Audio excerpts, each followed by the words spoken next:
میں گواہ ہوں کہ پی ٹی آئی میں جتنے بھی انٹرا پارٹی انتخابات ہوئے سب جعلی تھے۔ پرویز خٹک کا دعویٰ، کہتے ہیں کہ بیرسٹر گوہر پر پارٹی کارکن نہیں اور اس کو سربراہ بنا دیا گیا۔ حلقہ بندیوں کے بعد الیکشن کو 4 مہینے کا وقت دینا چاہیے۔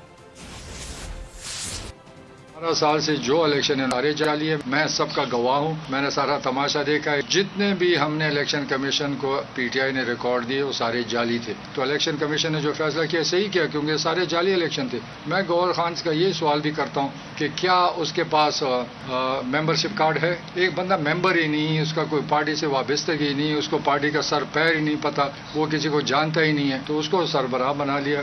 8 فروری میں تو اس وقت تو صاف نظر آتا ہے کہ الیکشن ہوں گے، کیونکہ سپریم کورٹ کا اعلان کیا۔ ہمارا اپنا یہ خیال ہے کہ الیکشن ابھی جلدی نہیں ہونے چاہیے۔ جب یہ حلقہ بندیاں بن جائیں تو 4 مہینے میں الیکشن نہیں ہونی چاہیے۔ سبسکرائب کریں اور بیل دبائیں تاکہ کوئی خبر رہ نہ جائے۔